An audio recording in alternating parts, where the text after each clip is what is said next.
Hey everybody, Dr. Urban. I'm going to run through some chapter 21 problems. So I'm going to start with 21.3.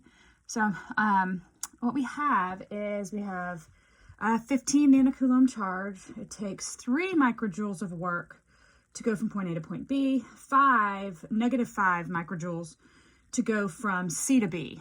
Okay, so, and then the answer, we really want to know what the potential difference is all the way from C to A. So A to B, increase in work, C to B, decreasing work. So what is the difference between these two? Okay, so first of all, we have to remember that the potential is the,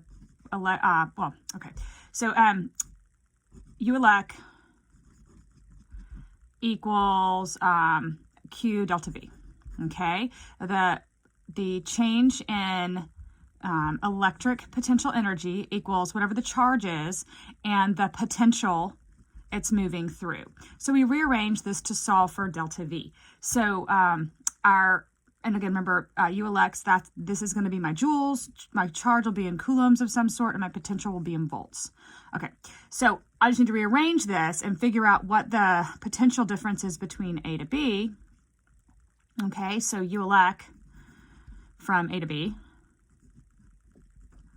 over the charge that I was given. Okay, so we're told that for A to B, I'll try to partition these, so this is A to B, that the potential difference A to B, the U elect we were given as 3 microjoules, so 3 microjoules, 3 times 10 to the negative 6 joules, over 15 nanocoulombs, so that's 10 to the negative 9, and I end up with a difference of 200 volts. So this is the potential difference A to B.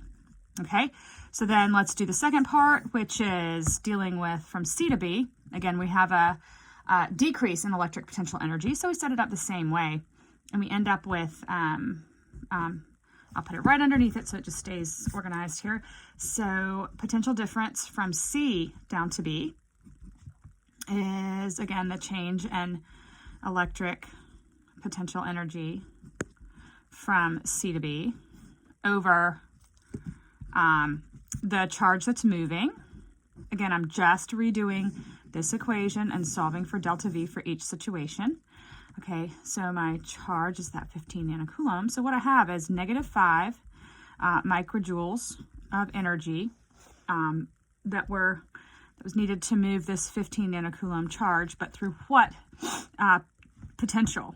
And so we find out that delta V from C to B is 300 volts. Now, I put a box around this, but this is an intermediate answer, and this is an intermediate answer. So what I'm actually thinking about, so think about it in terms of a landscape, okay? So this 15 nanocoulomb charge went from A to B, and we had an increase in work, okay? Or an increase in potential in energy, sorry. And then when we went from C to B, there was a decrease. So I need to know, obviously, if it's a decrease going from C to B, then it would be an increase going from B to C. So I need to know this whole thing. I want to know what happened or what my potential is at A all the way to C. Now, again, I've just found A to B to be 200, and I found C to be negative 300, okay? I'm sorry, negative 330. I apologize, negative 330. Okay, look at the directionality of the arrows. So what I'm actually going to need is to, I need to know it in the other direction. So again, if it's a drop in potential in this direction, then it would be a gain in the other direction, 330, sorry. So what I actually need, what I found was C to B, okay? What I actually need, because this is A to B, I can put that, so I want delta V A to B, that's my 200 volts.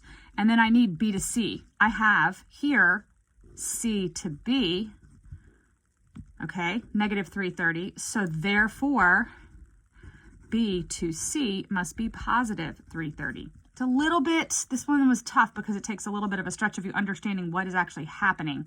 So again, it's moving through a potential. Okay, so it's plus 330. So my entire delta V all the way from A to C is 530 volts.